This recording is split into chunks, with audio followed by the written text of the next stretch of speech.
Hey guys, my name is Shaztech and welcome to today's video where I'll be giving my opinions on the Google Pixel 3a.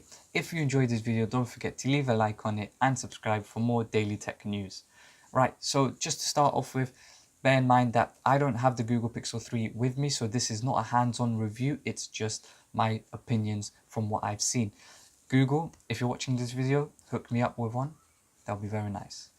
So, to get started, I think the Google Pixel 3 is an amazing phone. It's well worth the £400 or the $400 price mark it has because it gives you the same features that the flagship ones of Google would have, but more suited to your needs. So it would have the same camera specs, the quality, it's all there. You're going to get the same package as you do with the bigger Google Pixels, but the difference is a slower processor because it has the Snapdragon 670 instead of the ones like the Samsung S10, which has the latest chip from Qualcomm.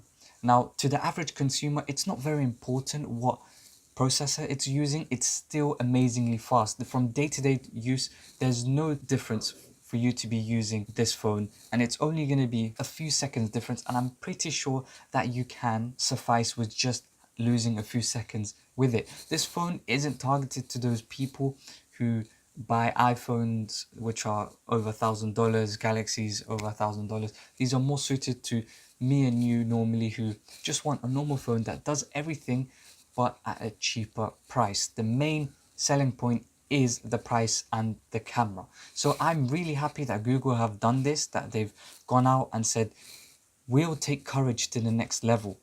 And how did they do that?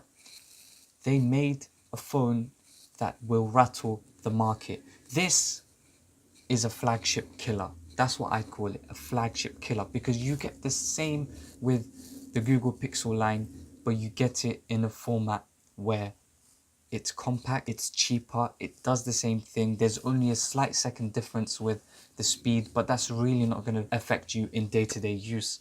Now, I can't think of many drawbacks that this phone has besides it having a plastic shell, which isn't really important because majority of the time you're going to put a case on it, but it has a plastic shell to keep the cost down. It still has a fingerprint sensor, a headphone jack, and the screen quality is still OLED, which is great. Yes, it has big bezels, but back in the day we also had big bezels with main phones coming out. So for you, you are getting bang for your buck here. £400, you could be getting an amazing smartphone instead of going out and spending thousands on flagship devices. This is what you call the flagship of the mid-range, if that makes sense.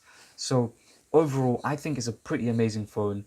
I'd definitely be up for trying it out, and it's definitely going to be a phone that's going to rattle the market, like I said. So overall, it has a great screen, it has a fingerprint sensor, headphone jack. It does the same thing as its flagship counterpart, but just a slower processor and with no notch. What more could you ask for? It's made for people who don't want to be spending thousands on flagship devices. Why not get this for literally more than half the price? Thanks guys for watching. This was my opinion and little review of the Google Pixel 3a. If you've enjoyed it and want more tech news, don't forget to leave a like on it and subscribe. Don't forget Google, hook me up with one. That would be greatly appreciated. I'll see you guys in the next one. Thanks for watching.